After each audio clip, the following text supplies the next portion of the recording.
Virgin Most Powerful Radio, sharing the gospel with clarity and charity.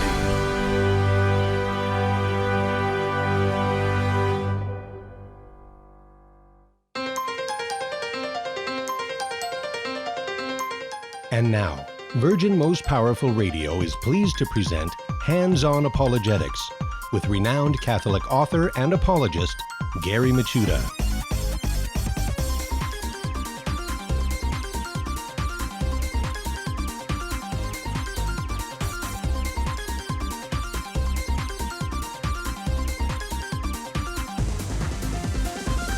And welcome, everybody. Hands-On Apologetics. You have entered into Virgin Most Powerful's Apologetics Dojo, and it's great to be with you today. Yes, I am Gary Michuta, your host and sensei for this hour. And as always, we're going to investigate how to explain, defend the faith with clarity, charity, and confidence. Got a great show in store for us today. Kind of switching things up. You know, had a great discussion with our good friend Pat Flynn last show on fallacies that you need to know when you go online. We're going to do something completely different today. We're not going to look at logical fallacies, but we're actually going to look at history. And in fact, we're going to look at the history of a religious group that has made a huge impact in American religious landscape. And that is the history of the Mormons. You know, Mormonism. We're going to look at the founder of Mormonism, Joseph Smith Jr., and how this tiny little sect out in the outskirts of northern, New York, ultimately has become a powerhouse. It's also, for those who maybe aren't familiar with it, Mormonism is also a pseudo-Christian group. And so perhaps we'll touch a little bit on its teachings as well. Because what's a pseudo-Christian group? Well, it's a group that will use Christian terminology, but it'll mean completely different things by it. So to people's ears, whenever a member of, say, the Church of Latter-day Saints comes to your door, otherwise known as Mormons, when they come to your door and you talk to them, they sound like generic Christian Protestant group, but actually that's only on the surface because the terminology they use, the meanings behind it are radically different. But, in order to understand why their doctrine is as it is, we need to understand their history. And so we're going to have a good friend, Deacon Steve Clifford, come on the other side of the break. Steve, as you know, was raised Mormon and eventually through study left Mormonism, became Christian, and joined the Catholic Church. Now he's a Catholic deacon. And so we're going to talk about the history of this fascinating pseudo-Christian group, where it came from and how it developed on the other side of the break. In the meantime, on this side of the break, we're going to look at a Finding the Fallacy. Every episode, we look at an informal fallacy or something akin to it, just to sharpen our critical thinking skills. And today's Finding the Fallacy, by the way, is called Push Questions. And also we meet an early church father. Today's early church father is a fascinating one. And it's also one that I would venture to say 99% of people, even those interested in apologetics, perhaps never heard of this particular early church father. His name is Faustinus. Faustinus. So if you are a listener to the show, you'll have that little factoid packed away, so you never know when Faustinus may rear his head in discussions. And there's also a fascinating background behind him as well. But anyway, before we start our workouts for today, I want to welcome all of you watching live stream, Facebook, YouTube, all the other great platforms that we live stream through. Hello. I want to wave to the social media section of the dojo. Great to see familiar names, Colin, George, Ricky. Welcome aboard, everybody. Also, I want to welcome all of you listening on radio around the country and also around the world via podcast, which is, to me, is such a cool phenomenon, that we reach outside the borders of the United States. And I actually often get emails from people abroad. And I want to thank you because it's so cool. I grew up in an era where to get an international letter, remember those old super thin envelopes that had the barber's pole around the edges. To get one of those, that was like the event of the year, But now it's amazing how we can influence, we can help, we can share with people who live hundreds and hundreds of miles away and help them better defend and share the faith. So that fires me up. And so I also, that's all part of the program. Remember, we're doing apologetics in place here, folks. And so, many of us might be restricted on what we can do and where we could travel. You can still use social media to share the faith, defend the faith, and especially, if you could, tell people about the show, share it with your friends, download programs that you enjoy. For example, you just go to virginmostpowerfulradio.org, hit our shows, select Hands on Apologetics or any of the other programs that Virgin Most Powerful produces, and bang, you have it there. You can share it, you could download it, you could do all sorts of things with it. So maybe you know somebody who is flirting with Mormonism. Maybe you know somebody who's talking to somebody defending the faith against Mormonism. Or, maybe they're in an impasse, they want some insights. This would be a great program to share with them. And if you haven't, please subscribe, do the thumbs up, do the bells and whistles. We really, truly appreciate it here. All right. So without further ado, why don't we jump to finding the fallacy? Today's fallacy is called push questions. Actually, there is a propaganda technique that's also akin to push questions as well. Now, if you heard Pat Flynn yesterday, he used the term of a kind of like fallacy smoothie. Often fallacies are not so clear-cut. They go by different names, and one fallacy may include other like fallacies. So push questions also fall into the category of complex question as well. So what is a push question or a complex question? Well, the fallacy of phrasing a question in a context that, by the way it is worded, assumes something not contextually granted, assumes something not in evidence, or assumes a false dichotomy. And so the fallacy is the result of one or more unwarranted or objectionable assumptions that are posed of a question. So semantically complex questions or push questions are not fallacious in themselves unless they reflect a mistake of some sort of kind of reasoning. So just FYI. And we've all encountered push questions. It occurs sometimes in apologetics. I often try not to do push questions, but sometimes it's hard to refrain. So you got to be careful not to do it once you recognize this fallacy. But we hear it a lot in political ads. In fact, I'm just going to give you one example because I know once I give you the example, you'll know exactly what I'm talking about. For example, how many times have you heard a question posed something like this? Would you vote for proposal A, or would you rather be drinking poisonous water? Right? Well, that assumes all sorts of things that haven't been argued or presented, all sorts of evidence. Are you already drinking poisonous water? Would proposal A stop the drinking of poisonous water? Is this a false dichotomy? Could you still vote for proposal A and still end up with the same quality of water? All these things are kind of already assumed, and they're packed into these questions to push a person to give an answer that's desired. Namely, of course I would vote for proposal A. Who would want to drink poisonous water, right? Now, okay, so that's my example. You guys can apply it. I know you're hit by it millions of times a day, and just be aware that is a fallacious way of arguing. It's kind of a propaganda technique, and it's known as push questions. So remember, to know ahead of time is to be ready to dismiss things like this and give them no influence in your life. So that is our Finding the Fallacy for today. Let's jump to our Meet the Early Church Father. Like I said, it's a very interesting one. His name is Faustinus. He flourished sometime around AD 380, so he's fairly early. And to know Faustinus, you first have to know another person who is Saint Lucifer of Cagliari. He's the bishop of the Church of Sardinia. Now, Lucifer, Actually, Lucifer is considered a saint in the area of Sardinia. He's not part of the universal calendar, by the way. But anyway, he's one of the most. Lucifer was one of the most adamant defenders of the Orthodox Nicene doctrine.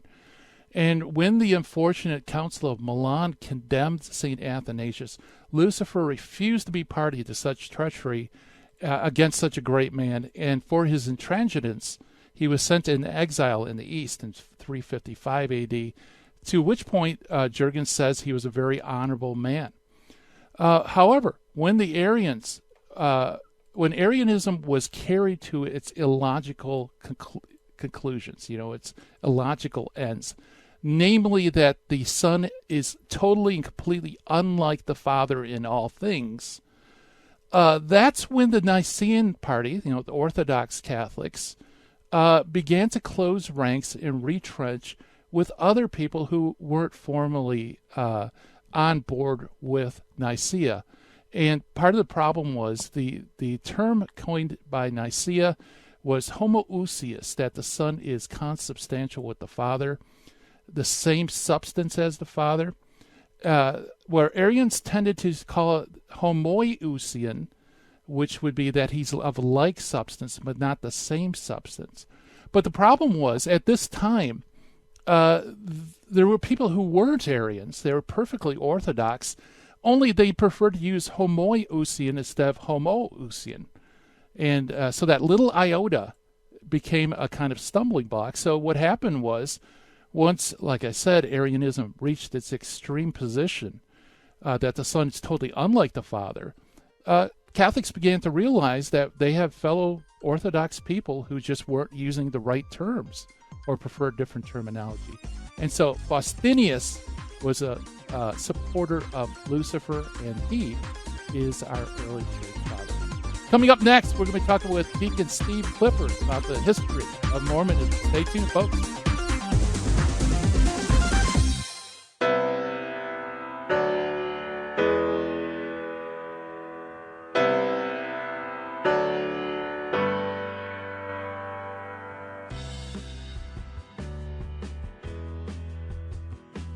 Genesis 1:27 says, God created man in his own image. Male and female he created them. According to Pope St. John the 23rd, it is not true that some human beings are by nature superior and others inferior. All human beings are equal in their natural dignity. May God help us to look upon everyone as a person created in his image and likeness, and treat everyone the same without favoritism or prejudice.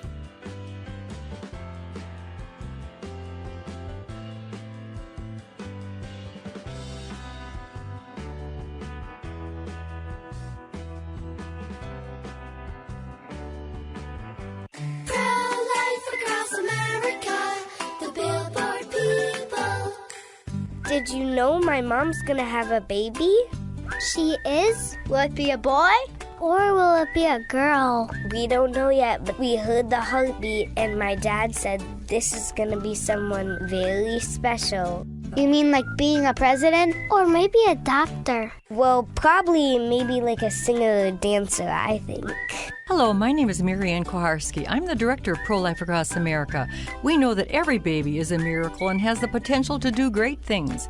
If you know someone who is pregnant or in need of alternatives or assistance, or would like to support the work of Pro-Life Across America, please call 1-800-366-7773 or visit our website at prolifeacrossamerica.org. Pro-Life Across America is non-political and totally educational. Pro-Life Across America, the Billboard people.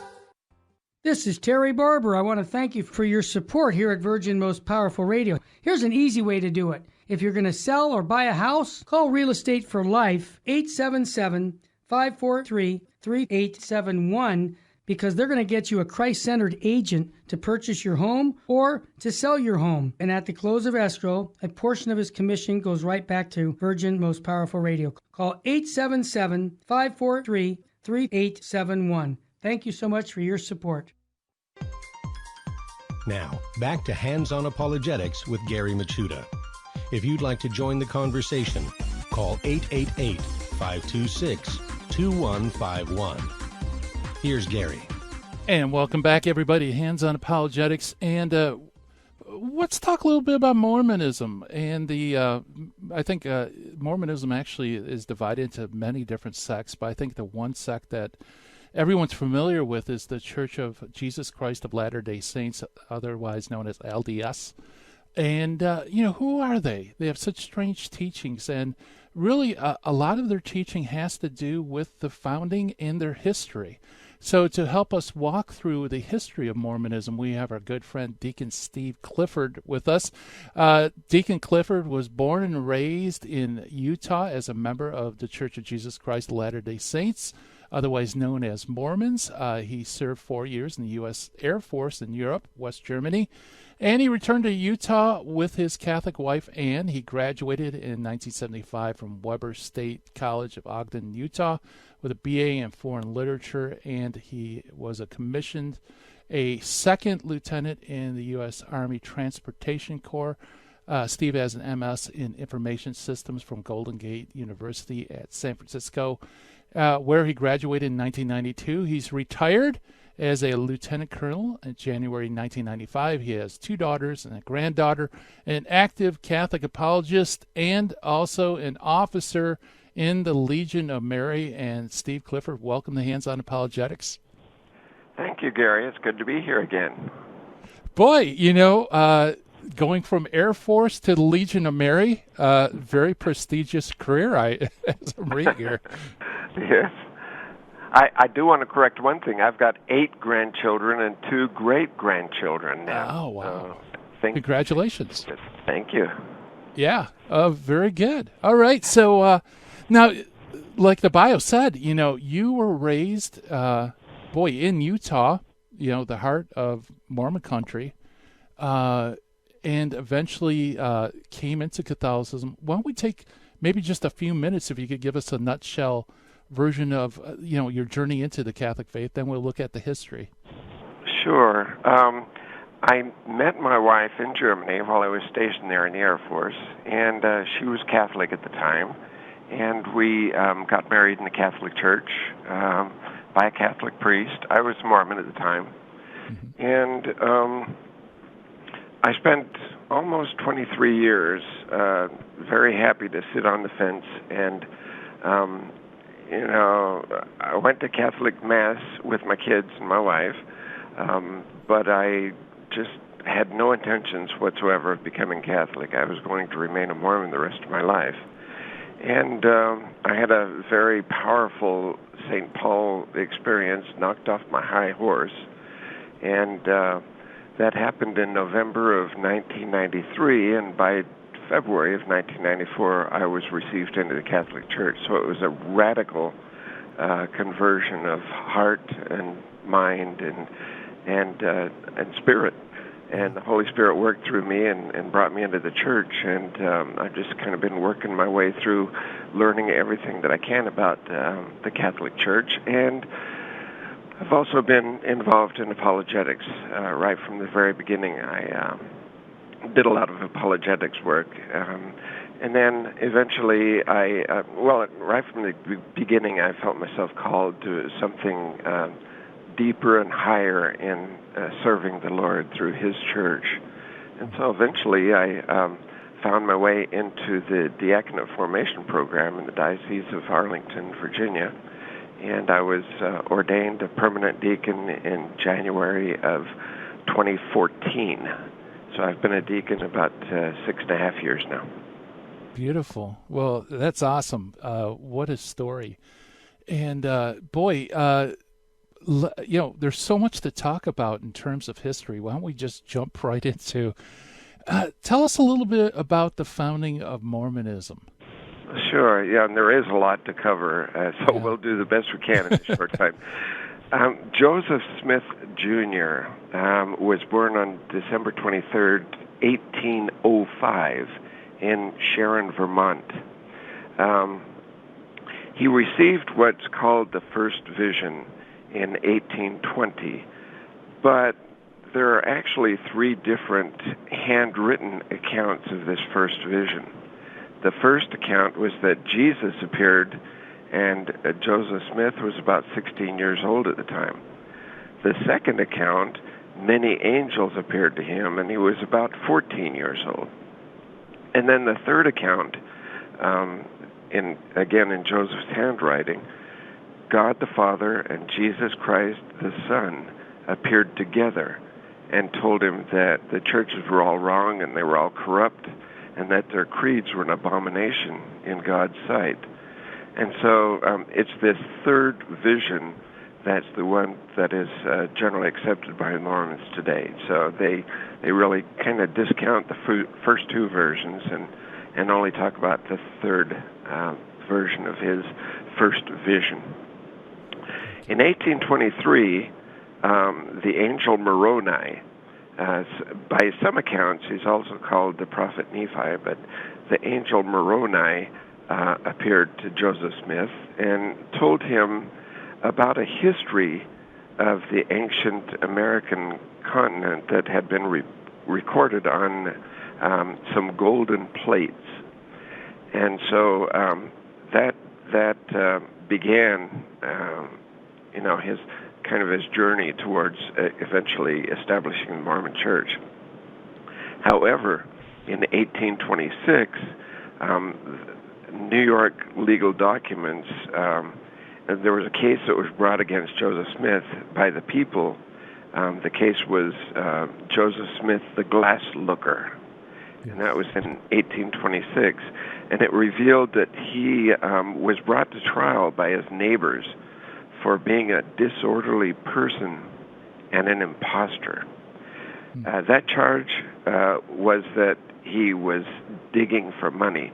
And apparently this was something that was going on a lot during that time, that people would claim that they knew where the buried treasures were, and they would fraudulently go around convincing people to dig here, dig there to find the gold.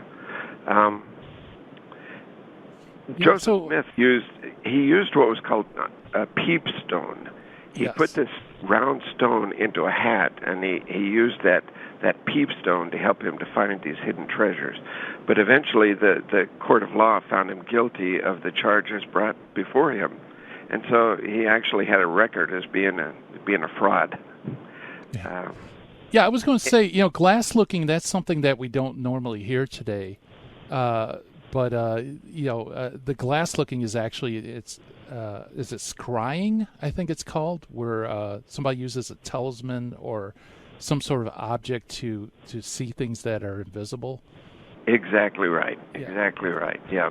And this comes into play a little bit later on, and I'll hopefully get to that point. But in 1827, the angel Moroni appeared to Joseph Smith, and the angel guided Smith to an area that he supposedly unearthed the golden plates that he was told about back in 1823. So he dug up the golden plates, and those plates contained what's called the Book of Mormon.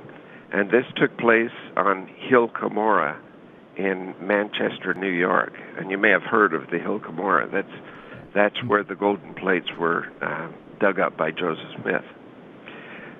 3 years later, the Book of Mormon itself was published in Palmyra, New York. Then on April 6th of 1830, Joseph Smith Jr. with his brothers Hiram and Samuel and his friends Oliver Cowdery and David and Peter Whitmer established what they called the Church of Christ. In 1833, they were expelled from Jackson County, Missouri, by a violent mob of people. And they claimed at that time that Jackson County, Missouri was the alleged site of the original Garden of Eden. And it also was the place where the new Zion was to be built for the last days. In 1833 as well, Smith had been receiving revelations during this 3-year period after the start of the church. And these first 65 revelations were published in a book that was called the Book of Commandments. In 1834, they changed the name of the church to the Church of the Latter-day Saints. In 1835, the Doctrine and Covenants was published as a major revision of these Book of Commandments. And then in 1836, the Mormon Temple was built in Kirtland, Ohio. And the Mormons left Kirtland the following year, and the temple was just about completed when they left there. Then in 1838, the name of the church is changed to the Church of Jesus Christ of Latter-day Saints. So the name that we know them by today was actually the third name of the church. In 1840, the Mormons ended up in Illinois, and they founded the city of Nauvoo. 1842, Masonic Lodge was installed in Nauvoo, Illinois, under the guidance and leadership of Joseph.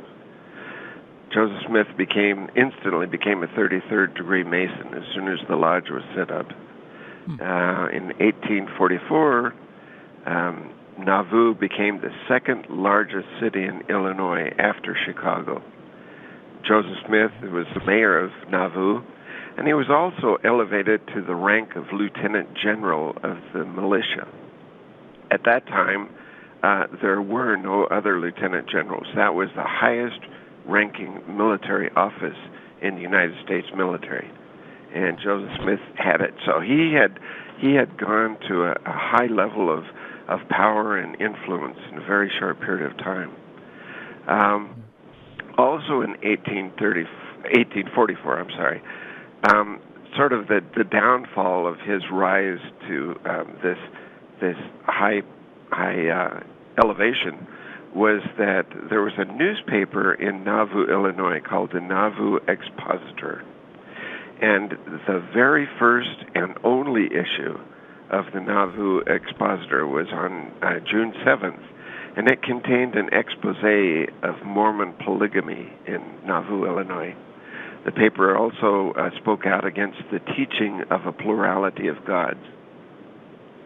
3 days later, acting on the orders of the city council and Mayor Joseph Smith, the city marshal and hundreds of Mormon men attacked and destroyed the printing press and the entire office of the Nauvoo Expositor. So freedom of the press went out the window. Yeah, actually, we're coming up to a break, so that actually is a good place to stop. Hence, Great. There was only one edition of the Nauvoo Expositor because it no longer existed after that. That's right. Yeah, fascinating stuff. We are chatting with Deacon Steve Clifford about the history of Mormonism. More to come on the other side of the break, folks. You're listening to Hands on Apologetics, and we'll be right back.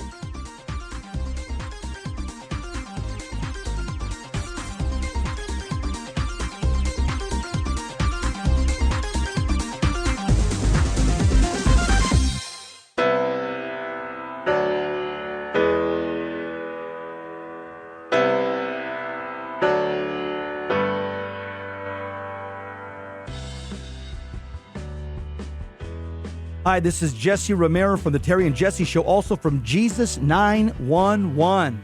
Let's face it, we all need to use the internet, but we need screen accountability. Why? Pornography is a huge problem, especially on the internet. And every time we tap into the internet, we get bombarded with images and temptations that degrade our humanity. So we need Covenant Eyes to block these pornographic sites and advertisements from infiltrating our lives. Covenant Eyes helps us take custody of our eyes and custody of our intellect. So I recommend you go to covenanteyes.com and type in the promo code VMPR to support the network. Protect yourself and your family from the imminent threats on the internet. www.covenanteyes.com, code VMPR, live porn free. Thank you for listening to Virgin Most Powerful Radio. Thank you. God bless you. Keep the faith.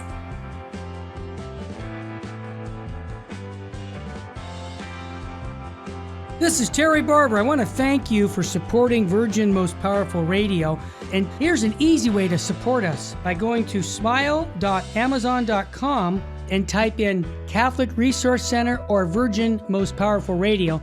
And when you log in your Amazon account and you purchase products, a portion of it will go right back in supporting Virgin Most Powerful Radio. And it doesn't cost you a dime.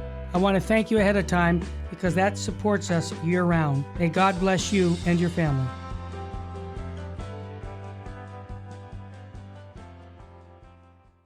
Buying or selling your home or your business property? This is Terry Barber. Real Estate for Life underwrites the Terry and Jesse Show.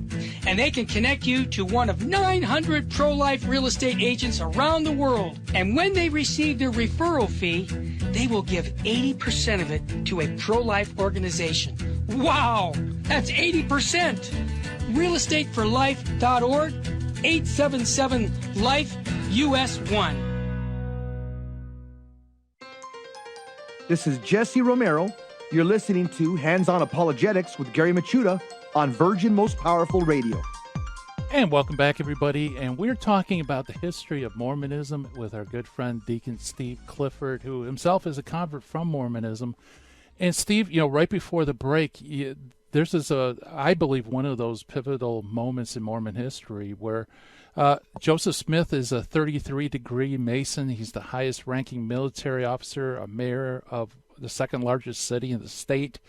And then this pesky paper exposes polygamous actions, teaching, and also against the teaching of plurality of gods. And as you mentioned right before the break, all chaos breaks out, and that happens to be the last paper it ever prints. That's right, and that was on June 10th of 1844. Shortly following that, Joseph Smith was jailed in Carthage, Illinois, on a charge of treason in connection with the expositor incident where he destroyed the printing press. And on June 27th, so 17 days after the press was destroyed, a hostile mob stormed the jail, trying to kill Joseph Smith. Smith defended himself with a pistol that had been smuggled into the jail cell with him. He killed 2 men and wounded a third, but then he died in a blazing gun battle. And Mormons look at this as being a martyrdom, his death as being a martyrdom. And it's interesting if you compare this going out in a blazing gun battle to the way St. Stephen, the first Christian martyr, died. He willingly gave his life for his belief in Christ and asked God to forgive those who were putting him to death. Joseph wasn't going out without taking people with him. And so that's kind of an interesting turn of events from June 10th to June 27th. The church was then in turmoil. They lost Joseph Smith, and there was no leadership. They were just actually the leadership was supposed to fall to Joseph's son, but he was just a young boy at the time, and there was no way that he could lead the church out of this mess that they were in. So 2 years later, Brigham Young eventually evolves and becomes the leader of the main body of the church. Now there were fragments of the church that split away and refused to follow Brigham Young, but the majority of the main body of the church were led by Brigham Young out of Illinois. And eventually they ended up out in Utah on July 24th.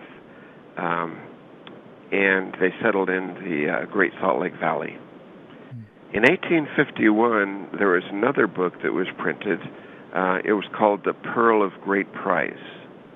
And The Pearl of Great Price includes what's known as the Book of Abraham. And hopefully we'll get a chance to talk a little bit about the Book of Abraham, because that's really where a lot of the unique Mormon doctrine comes from, is this Book of Abraham. Yeah. In fact, what was the cause of, why did they put together the Pearl of Great Price? Because our listeners might not be familiar with, but Mormons actually have 3 sources of revelation. They have the Bible, the Book of Mormon, Book of Covenants and Doctrine Pearl and of Great Covenants, Price. Pearl of Doctrine and Great Covenants, Price, sorry, D&C. Doctrine and Covenants. So there's actually 4 books. They call those the standard works.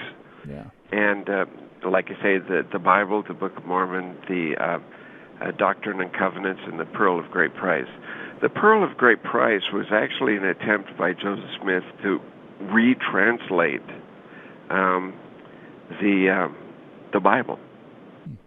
He basically claimed to have divine revelation. This is what the Bible was supposed to say. And so he wrote what was called the Book of Moses, and it's actually an elaboration and a rewriting of the Book of Genesis.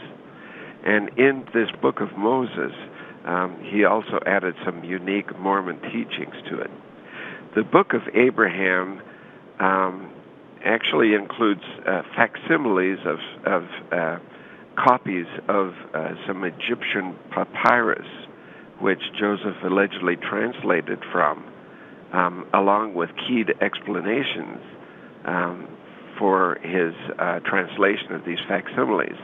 Now, at the time that the Book of Abraham was translated, supposedly, no one had a clue of what Egyptian hieroglyphics said, because they had not found the Rosetta Stone, which is key to open up the Egyptian language. And so nobody was able to call his bluff and say, wait a minute, that's not what it says on this papyrus. But he claimed that was translated directly from this ancient Egyptian hieroglyphics.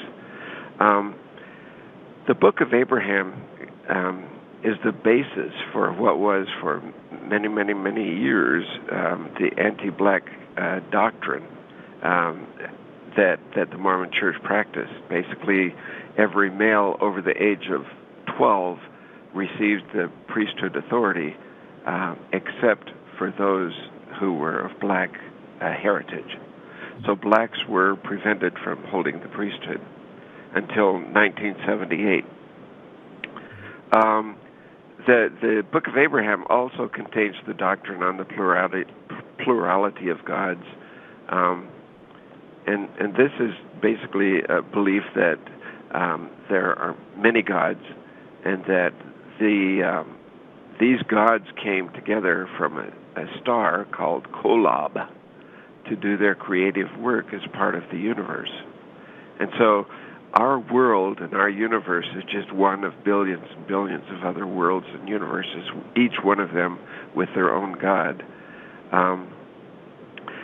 Joseph Smith also set about revising Matthew's Gospel, and this was based on Joseph Smith's translation of the Bible as it was revealed to him. It also contains Joseph's account of his early visions and the golden plates, part of Joseph Smith's history. And then it also contains what's called the Articles of Faith. And these are a total of 13 articles that present a summary of the beliefs of the Mormon Church. This summary, or these Articles of Faith, gloss over a lot of things and leave out a lot of other important information about what they believe and what they teach. So that's, in a nutshell, that's what the Pearl of Great Price is all about. Okay. And this was put together about what time? The Pearl of Great Price came out in, I want to say, 1851, sorry. 1851, the Pearl of Great Price was printed. So it was after Joseph Smith had died, and shortly after the Mormons had arrived out in Utah. Yeah, and before the Civil War, too. So. And before the Civil War, yep. Yeah, very interesting. That's another interesting story. But there was another offshoot. A lot of the original documents that Joseph Smith had, and a lot of his history and his memoirs and everything that he had written down, his widow, Emma Smith, had possession of all of those things.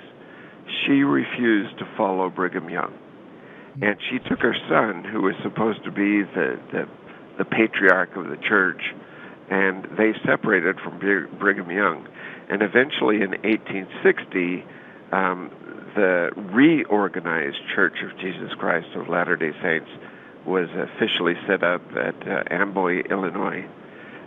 Joseph Smith III, his son, was the president and prophet of that church. Eventually, just recently, within I want to say the last 10 or 15 years at the most, the reorganized Church of Jesus Christ of Latter-day Saints changed their name. So they're no longer known as that, but RLDS was for many years probably the most powerful and littlest offshoot of the Mormons, and their claim to fame and their power lay in the fact that they had all the original documents. And so they knew that they had the secrets to all of the things that the Mormon Church out in Utah were claiming, and that they didn't accept polygamy. They didn't accept the plurality of gods. And so there were problems. I think there's something like 52 different sects of Mormonism that have broken away, but the LDS Church out in Utah is by far the largest, and then this what used to be the reorganized church was also fairly large. Yeah, and that's something I think a lot of Catholics aren't aware of, because usually when we encounter Mormons, it's usually LDS. It's pretty rare you find an RLDS, or what used to be called LDS, or any of these other sects. Yeah, very rare. Yeah. And let's see. In 1967, here's where the problem comes in. The Pearl of Great Price had these facsimiles of the ancient Egyptian papyrus. And these facsimiles had actually been doctored a little bit. And so in 1967, the original Egyptian papyrus was found in New York in the Museum of History. And by this time, of course, Egyptology had progressed to the point where Egyptologists were able to translate and show this Egyptian papyrus had nothing to do with the Book of Abraham, had nothing to do with what they claimed it did, and that it was actually a part of what's called the Book of Breathings. And this Book of Breathings is a fairly common pagan funeral text that was used in order for the burial ceremonies to take place in Egypt. Yeah, very good. Well, I hear the music coming up, Steve, so why don't we hold it there? We're talking with Deacon Steve Clifford about the history of Mormonism. Lots of fascinating stuff. More to come on the other side of the break. Listen to Hands on Apologetics. Stay tuned.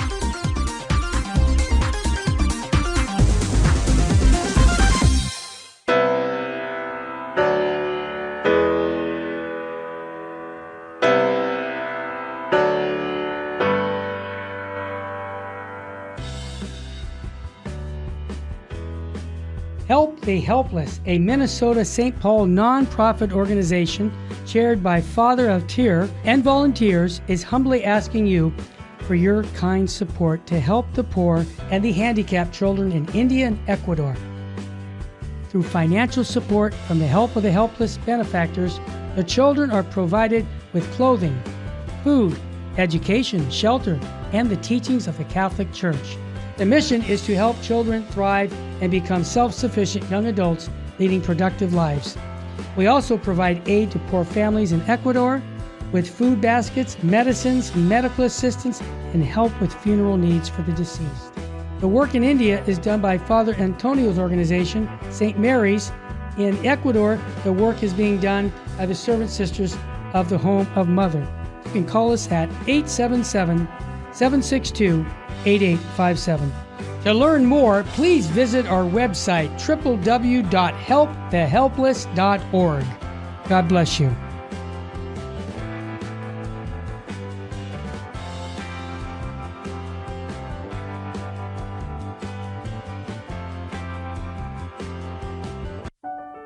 healthcare news today seems to be coming from everywhere and everyone. It's confusing at least and untrustworthy at the worst. Dr. Aceta is a faithful Catholic in the Kern County community. He is trustworthy, well-researched, and will only give expert opinion on matters in his own specialty. Catholic teaching at its entirety is of utmost importance to Dr. Aceta.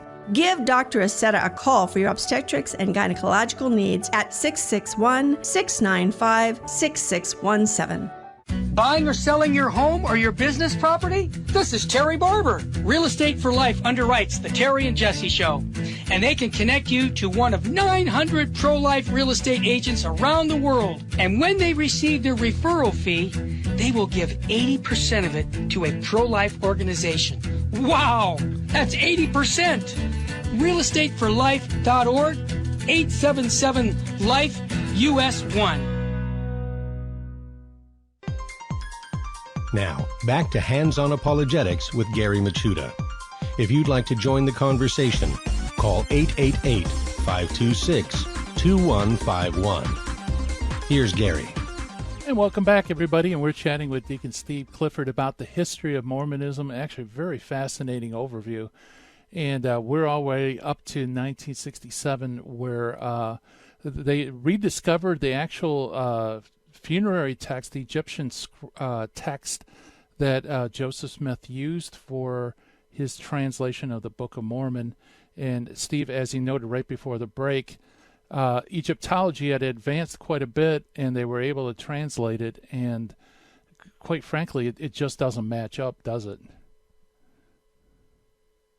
Book of Abraham. Oh, I'm sorry. Yes. Yeah, the Book of Abraham. The Book of Mormon translation is another controversy that we that's true. If it's some other time, but this was a Book of Abraham, and the reason the Book of Abraham is kind of key to everything is because of this unique Mormon doctrine that's contained within there. And if the Book of Abraham is based on a fraudulent translation from what was supposedly Egyptian hieroglyphics, which turns out to be nothing but a pagan funeral text, then how can you rely on the rest of the text? And that's a question that needs to be answered, but it's difficult to answer that at this point. A lot of what I've found is a lot of Mormons simply don't know this history. What they understand about the Mormon Church is what they learn about the modern-day Mormon teachings, and they just don't know about the history. So it's important for us to know some of these details so that we can, hopefully engage in some dialogue with them. But the next major event that I wanted to talk about took place in 1978, and that's when an official declaration by the authorities in Salt Lake City opened up the priesthood ordination to black men, and so that was a big change then. Oh yeah. We talked a little bit about the standard works, the four standard works, the Bible, and they used the King James version only. The Book of Mormon, which was translated from these golden plates that were dug up in Hill Cumorah. The Doctrine and Covenants, which are actually 138 sections, along with 2 official declarations. And then the Pearl of Great Price, which is the book of, translating the book of Genesis to create the book of Moses, and includes the book of Abraham and some revisions to Matthew's Gospel. What I wanted to talk about, though, with the Bible, the King James Version only, is that the 8th article of faith, remember that's one of the 13 doctrinal statements, it's similar to our Apostles' Creed for Catholics and Christians. In this 8th article, the Mormons, and I quote, "We believe the Bible to be the Word of God as far as it is translated correctly," end quote. There's where the problem comes in, because the Mormons believe the Bible has not been translated correctly. And so when you try to use the Bible as one of their standard works and say, but what about this verse? What about this verse? What does this mean? The immediate response is, well, obviously that's one of those areas that was not translated correctly. And so it's difficult to argue from a scriptural perspective because there's that article of faith that says it's not translated correctly. We only believe the part that's translated correctly, and obviously the only correct translation is the one that agrees with our doctrine. Yes. The Mormons also believe that the Bible is incomplete. They believe that many plain and precious parts have been taken away from the Bible. And this is clearly stated in the Book of Mormon. And the Mormons use the Bible to support their position whenever it's possible. And then when it conflicts, they'll claim that the Bible is not translated correctly. The thing that I always try to instill in people's minds when they come to this dilemma is that the Holy Bible came down through the ages via the Catholic Church.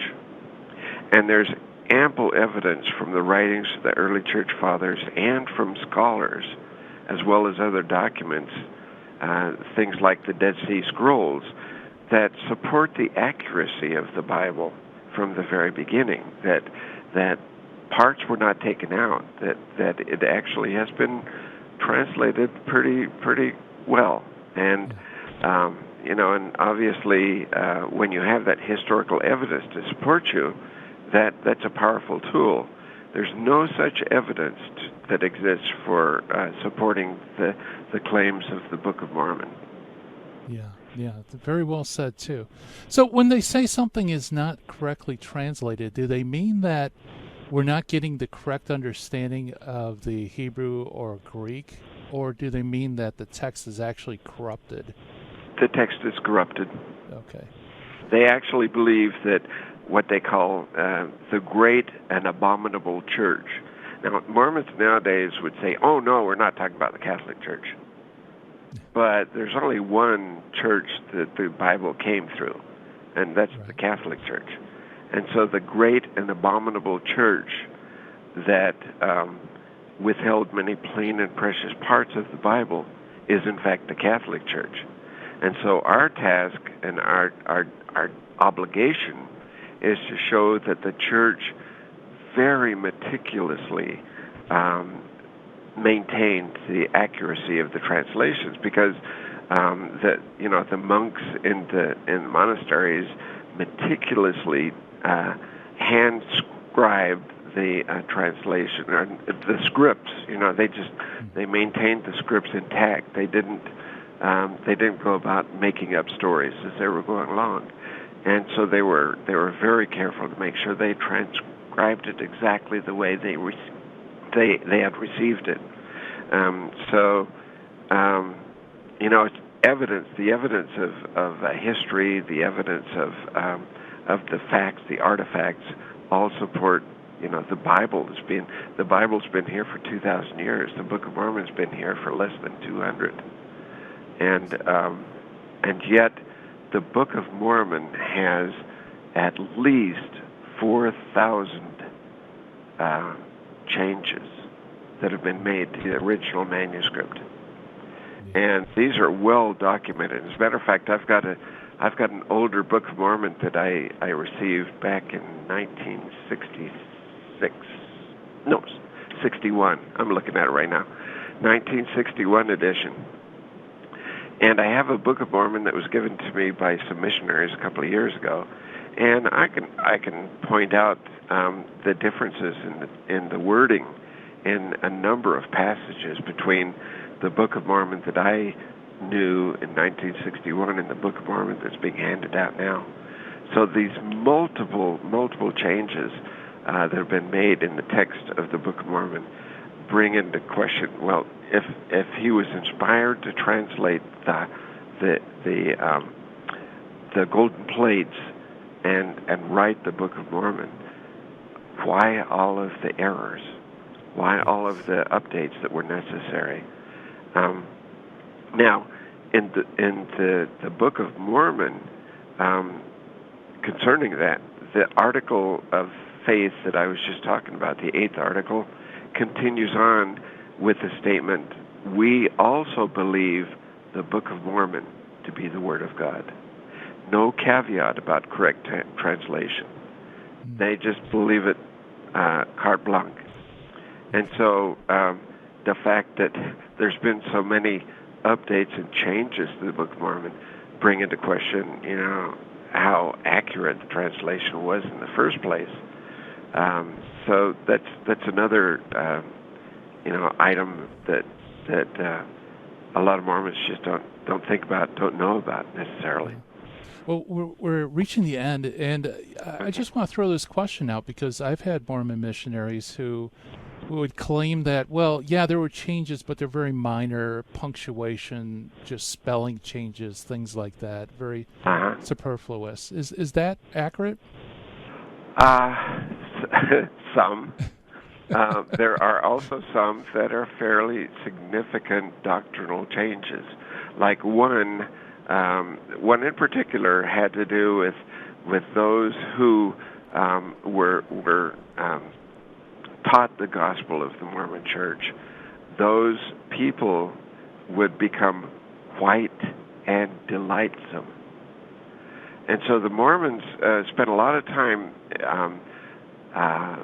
evangelizing and doing missionary work with the Native American Indians. And they really honestly believed that if they converted the Indians to the Mormon Church, that the Indians would eventually become white. Yeah. And this is problematic in 1978 when the priesthood ordination for black men was instituted. Suddenly, the white and delightsome wording was changed, and that's pretty significant. It's not just a little changing him to he. That's a major shift in a doctrinal pattern that had been set up that Mormons are white and delightsome people. Yeah, very good. Boy, and you did a remarkable job covering the history from the very beginning to recent times, and we only just barely scratched the surface. Right. But our time's running out. But before we go, where can people go to access some of the work that you've done on Mormonism?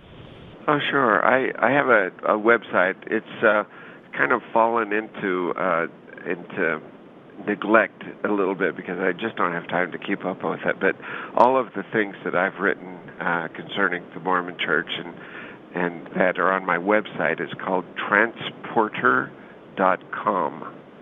And I have a number of articles, and I've also got a fairly lengthy debate with a Mormon scholar, BYU professor, concerning who holds the keys, pope or prophet. And we talked about, the claim to apostolic confession versus the need for an apostasy and a restoration of the church. Very good. Well, thank you so much, Deacon, for coming on the show. We appreciate it. You're welcome.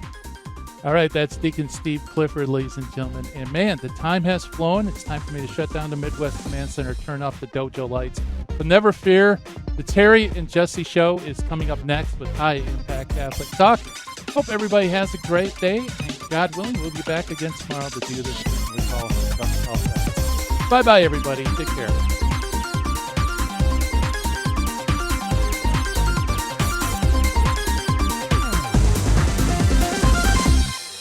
In the 1990s, I lived and worked in Hollywood. But when my wife Betty's mom took ill, we relocated to Orange County. And it was during this time in our lives that I converted to Catholicism. Once my eyes were opened to the truth, I couldn't learn enough about the faith. But I had less free time than ever, especially with a long commute. That's when I discovered the real value of Catholic audio. Listening to cassette tapes transformed my daily commute into a miniature retreat. And that's the beauty of Virgin Most Powerful Radio today.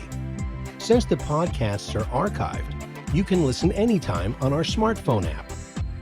I know how listening to Catholic audio can bring you closer to Christ and His Church. So I encourage you to visit the App Store or go to vmpr.org and download the app today. It just might change your life. I'm Matthew Arnold for Virgin Most Powerful Radio.